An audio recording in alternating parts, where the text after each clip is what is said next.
मध्य प्रदेश भाजपा के पूर्व प्रदेश अध्यक्ष प्रभात झा ने कांग्रेस पर निशाना साधते हुए कहा कि प्रदेश में 15 महीने की कांग्रेस की कमलनाथ सरकार बनी थी, तब भी उन्होंने विकास के लिए कोई काम नहीं किया।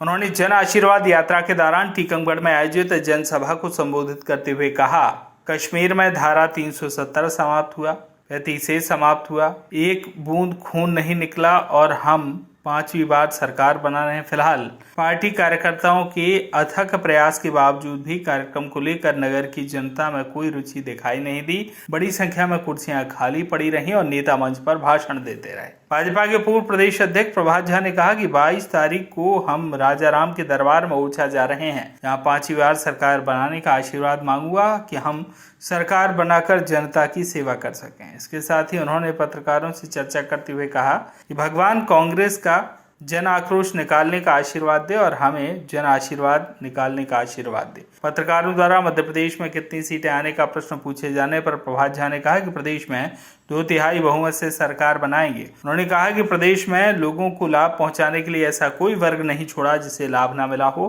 प्रदेश में ऐसी 380 योजनाएं चलाई जा रही हैं। इसके साथ ही जन आशीर्वाद यात्रा में शामिल प्रदेश सरकार के खनिज मंत्री बृजेंद्र प्रताप सिंह ने कहा, जन आशीर्वाद यात्रा जिस उद्देश्य के साथ निकाली गई, आज वो जन सैलाब के साथ हमें जनता का आशीर्वाद मिल रहा है और इसलिए मैं यह मानता हूं कि हम लोगों ने जनता के बीच काम किए हैं।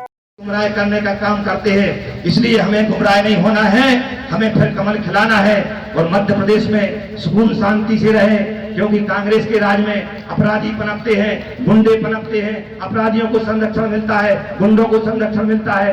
नेता तो ठीक है, उनके ड्राइवर तक को चढ़ जा कि हम फलाने के विधायक आए, हम फलाने के आदमी आए। इसलिए मैं 5 साल विधायक रहा, न मैंने कभी गुंडागर्दी की, न मेरे भाइयों ने की, न मेरे रिश्तेदारों ने की, न मेरे ड्राइवरों ने की, न मेरे साथियों ने की, क्योंकि मैं इस प्रवृत्ति का व्यक्ति नहीं हूं। मैं चाहता हूं कि राम राज हो, सब सुखी हो। हर एक व्यक्ति चाहता है कि मैं सुखी रहूं, मुझे कोई परेशान नहीं करे, मेरी कोई जमीन नहीं चपाए, मेरे ऊपर कोई आतंक नहीं करे। इसलिए मैं हमेशा जनता के साथ रहता हूं, अपराधियों का साथ न देता हूं, न अपराधियों का साथ दूंगा। और अपराधी आंख उठा के देंगे तो प्रशासन उन्हें ठीक करने का काम करेंगे। जब मामा शिवराज सिंह चौहान जी बने थे तो जंगलों के पीहड़ों में उधर मैया तरफ केवल ठोकिया गिरोह, फलाना गिरोह, ये गिरोह, दुनिया के गिरोह आतंक में हम सुनते थे कि फलाने गिरोह ने ग्वालियर में अपहरण कर लिया है, चंबल में अपहरण कर लिया है। हम हमेशा बातें सुनते थे, लेकिन शिवराज सिंह चौहान जी ने सफाया कर दिया है, राम राज आ गया है। जैसे योगी जी के राज में वहां 1 बजे खुले घूमो, ऐसे ही मध्य प्रदेश में भी कोई आतंक, कोई गुंडागर्दी नहीं है और टीकमगढ़ में भी कोई गुंडागर्दी नहीं है, उन आगे भी गुंडागर्दी रहे। इसलिए भारतीय जनता पार्टी को जिताना है। बोलो भारत माता की। सब कुछ करना, लेकिन फिजिकल प्रेजेंस संवादहीनता नहीं, संवाद युक्त होना चाहिए। हम एक के घर जाएंगे, मिलेंगे, जुलेंगे, बात करेंगे। आने वाली पीढ़ी 18 साल के नए वोटर से बात करेंगे, तब जाकर एक सीट की लड़ाई। हमें कांग्रेस का डर नहीं है। कांग्रेस के आपको मालूम है, एक 76 है, एक 74 है।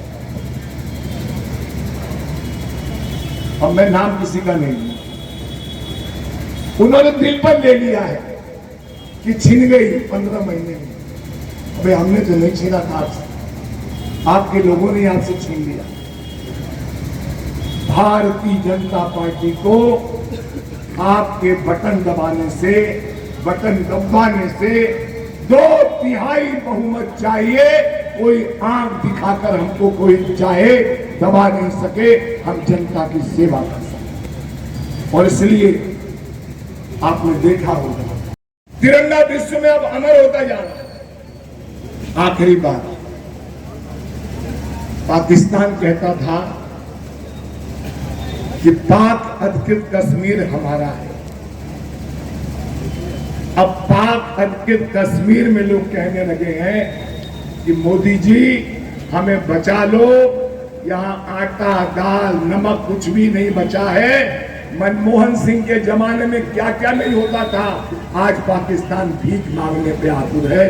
देश में, वर्ल्ड में सब उसको आतंकवादी आइसोलेट कर दिया। और ये आपके कमल के बटन दबाने की ताकत से, आप भूलिए नहीं, रिश्तेदार को शादी में यदि चिट्ठी नहीं देंगे तो वो भी नहीं आता है। आपको जाके बताना पड़ेगा कि मुझे मेरी पार्टी की सरकार लानी है।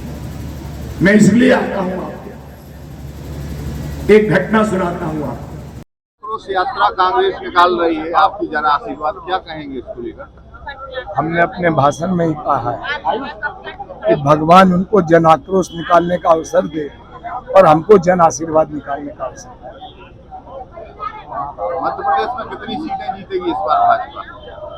मैं आप जैसा ही पत्रकार रहा हूँ, ज्योतिषी नहीं रहा, लेकिन 2/3 बहुमत से सरकार आ रही है। जन आशीर्वाद यात्रा में उमा भारती को क्यों नहीं पार्टी ने इस बार शामिल किया है, क्यों नहीं मौका दिया? उमा जी ने स्वयं इसके बारे में उत्तर दिया है।